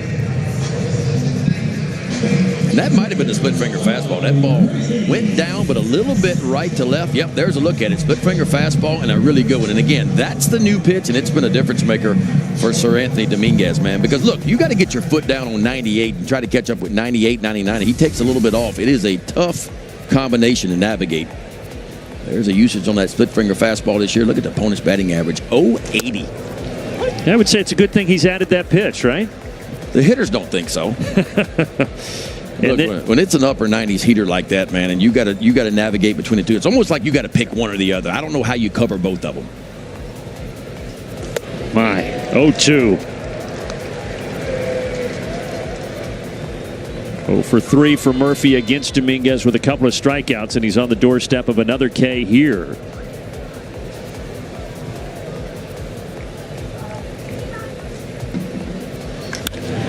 Murphy lifts it out to deep center. At the track, at the wall. And that one ekes out of here. And the Braves are on the board. Solo Murphy. A shot to center. 2-1. Well, he said that's payback because he thought he had a home run in the 7th inning. Hit a ball right off the top of the wall to kick back in. But that one there, it ain't coming back. Sean Murphy's 13th long ball of the year, his 31st RBI, and the Braves have grown to within 1. Well, watch this swing right here. You talk about a pretty swing. Just kind of goes out there and gets that slider, man. He hooked that one. That ball's off the outside edge. That's a big-time pop right there. And now Ozzie Albies, so a little juice and energy at Truist Park as Murphy gets it out of here. But Cedric Mullins is as good as there is, and boy, he almost made an unbelievable catch right there. Remember earlier it was Sean Murphy in the 7th inning who had the double that almost got out to right center. It hit off the top of the wall. That one hits off the top of the wall in center and does go.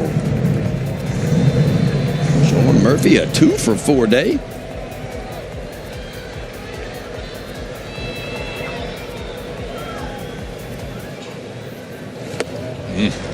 But then Dominguez trying to bounce back here. He's in front of Albies, a ball and 2 strikes. Albies, pretty good success against Sir Anthony. 3 for 7, a couple of RBIs, trying to make it 4 for 8. He stopped his bat there at 99. They peeled down, but Doug Eddings says no.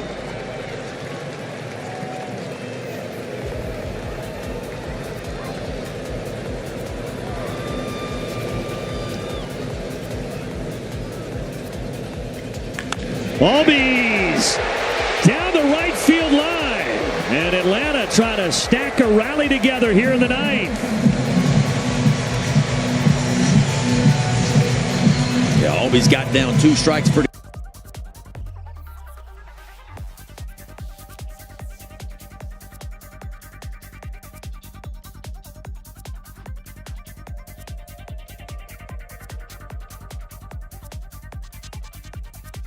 So Anthony Dominguez, sometimes it takes him a little while to unwind and get that ball.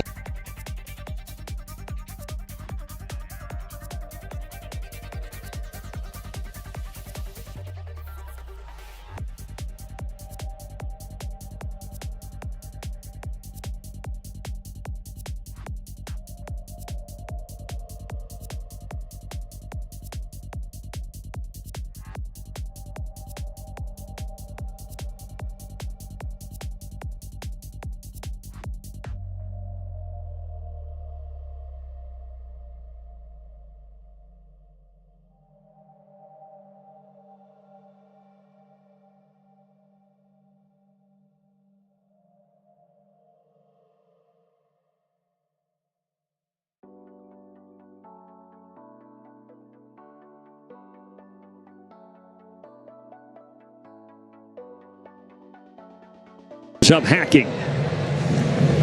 Now, the Braves don't steal a lot of bases. If you look on the year, they're 28th out of 30 teams, only 43 stolen bases. So not part of the game, what they do a lot of.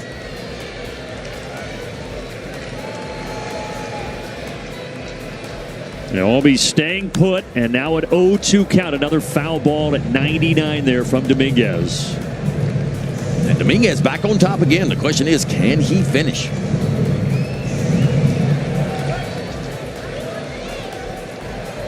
Drake Baldwin, a rookie, but good beyond his years. Gets praise from all those Braves coaches for how he handles the bat. If you're Sir Anthony Dominguez here, you got a couple options. You can elevate a fastball just above the top of the zone. Maybe you get a swing and miss, or if you trust that splitter enough, the new pitch, to start it at the bottom of the zone and have it drift just below, maybe you get the swing and miss you're looking for. Another foul ball. There was the splitter.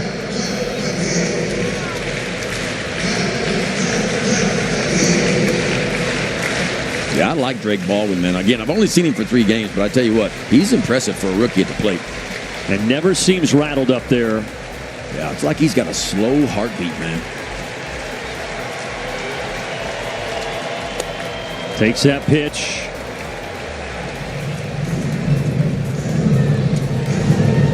Oh, and Albies over there at first base. He's thinking about it, man. That league is getting a little bit bigger.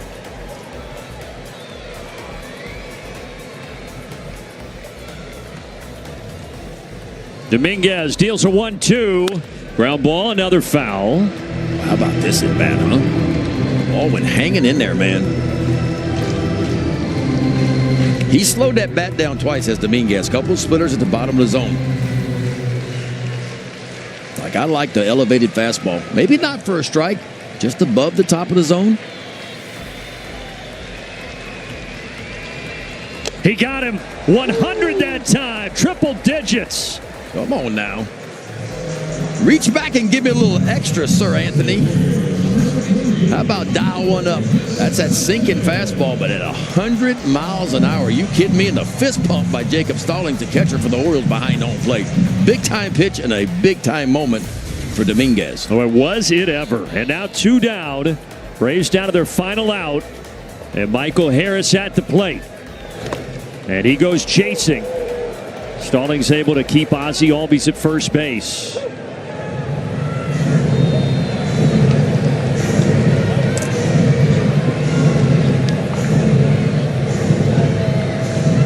A guy in Michael Harris who burst onto the scene in 22, National League Rookie of the Year. Good 23 as well, but struggling this year at the plate. Didn't get the start today, but a big spot here in the 9th.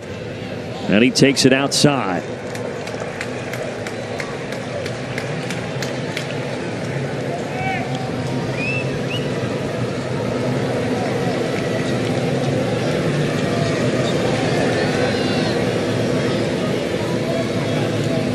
Checking over again on Albies.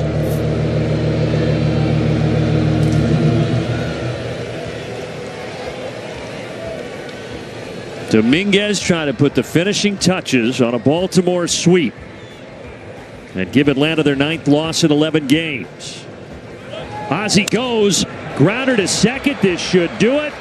And the Orioles sweep the Braves. 2-1 is the final as they hang on, and Dominguez gets the job done in the ninth. Yeah, Sir Anthony Dominguez picks up another save. I tell you what, let's start with Trevor Rogers for the Orioles starting pitcher. 6 2/3 shutout baseball. Cano was good, Soto and Dominguez. And on the Braves side, man, Grant Holmes was good again.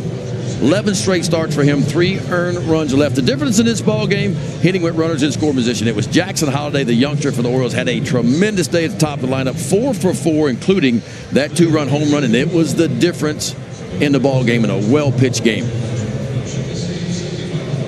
2-1 is the final. The Orioles do get that 40th win of the season. They're trying to go on a little bit of a run heading into the All-Star break, and as I mentioned,